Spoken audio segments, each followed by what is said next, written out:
Je suis Séverine Sagnier, je suis la chef du Mirage, la table haute à la Mirande à Avignon.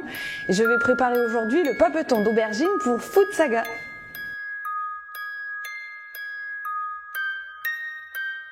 Alors mon cher Patrick, aujourd'hui, encore une nouvelle destination, encore un nouveau lieu pour Food Saga, Avignon.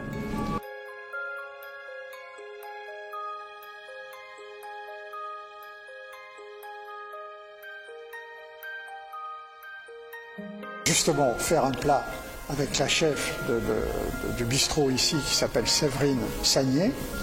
Elle va nous faire une spécialité typiquement avignonnaise qui est le papeton d'aubergine. Finalement, qu'on connaît très peu. Quand tu demandes, voilà, qui connaît le papeton d'aubergine, les gens me regardent avec des yeux. Mais c'est très traditionnel ici et c'est pour ça qu'on va raconter l'histoire. Alors Séverine, c'est quand même sympathique. Là, vous allez nous montrer la préparation du papeton d'aubergine. C'est un plat qui n'est pas très commun.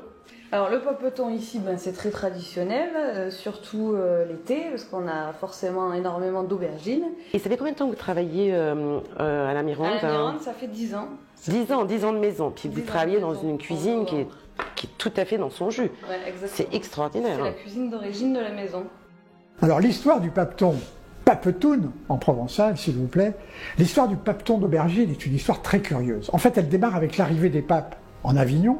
Ils arrivent au XIVe siècle, vers 1308-1309, et le premier pape est français, il s'appelle Clément V, et il s'installe à Avignon. Mais, évidemment, il y a des histoires en cuisine qui commencent, il y a un Italien qui vient un jour visiter le pape, un cuisinier italien, puis il dit, mais qu'est-ce que c'est que cette histoire? Décidément, la cuisine française est nulle par rapport à la cuisine italienne, ça va pas du tout, etc.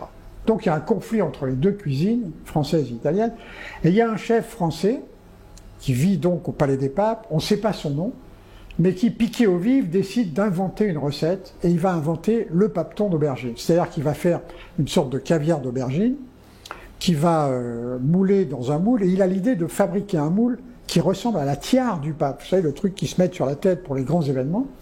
Et il va mettre son flanc d'aubergine dans lequel il a mis des œufs, un peu de lait, un peu d'huile d'olive, un peu d'ail. Il va mettre ça au four pour lui donner une teinte un peu marron.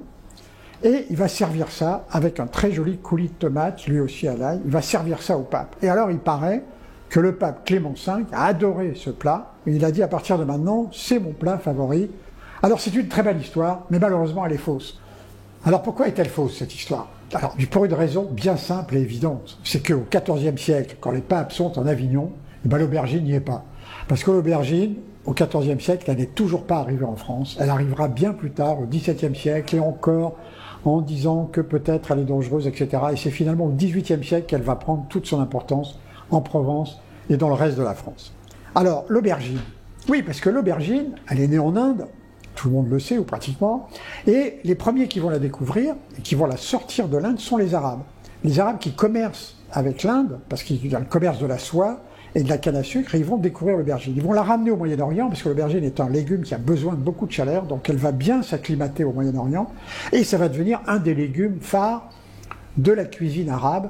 Et on va suivre un peu, l'aubergine va suivre un peu les invasions arabes qui vont aller dans le Maghreb, qui vont arriver dans le sud de l'Espagne, et ils vont s'installer pendant 2 siècles dans le sud de l'Espagne, et c'est pour ça que l'aubergine va devenir vraiment le légume absolu du sud de l'Europe. Et puis, il va falloir attendre vraiment le XVIIIe siècle, le début du XIXe siècle, c'est-à-dire en 1800, au moment de la Révolution, un peu après la Révolution et au moment du Directoire, où l'aubergine va vraiment rentrer dans la cuisine française. Et par exemple, à Paris, on a un restaurant qui était très connu à l'époque, qui s'appelait les Frères Provençaux, qui était au Palais Royal. Et eux, ils s'étaient spécialisés dans la cuisine de la Provence pour faire découvrir aux Parisiens la cuisine de la Provence. Et alors, ça avait un succès fou. Il y avait Bonaparte qui était là très souvent, et Bonaparte a adoré l'aubergine.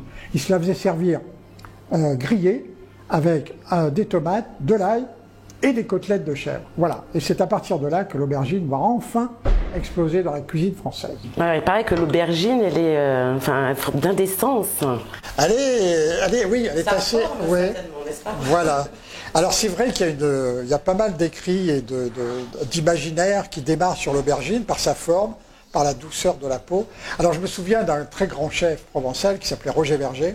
Alors il a une très belle citation, il dit « D'abord l'aubergine, on la caresse du regard, ensuite on la caresse avec les doigts, et après on se nourrit de sa chair abondante. » Carré blanc, là. Ah ouais, carrément. Bon, Roger Verger, très chaud sur l'aubergine. Donc.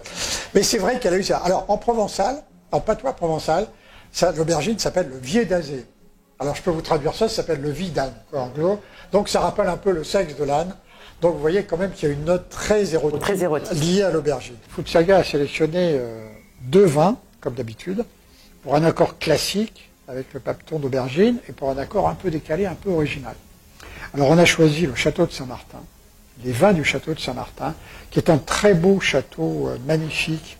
Et le château de Saint-Martin est un château qui a toujours été tenu. C'est un château de femmes. 11 générations par an. C'est un château de femmes, ouais. Évidemment, il se marie parfaitement. Donc c'est vraiment l'accord classique, mais déjà assez recherché. Bon, c'est un vin qui est riche, hein, qui est très sensuel, qui est bien, il est un peu sur la cerise, moi je trouve, un peu épicé. Il y a des notes d'épices qui sont assez intéressantes. Et surtout, il a une magnifique structure, il a un nez remarquable.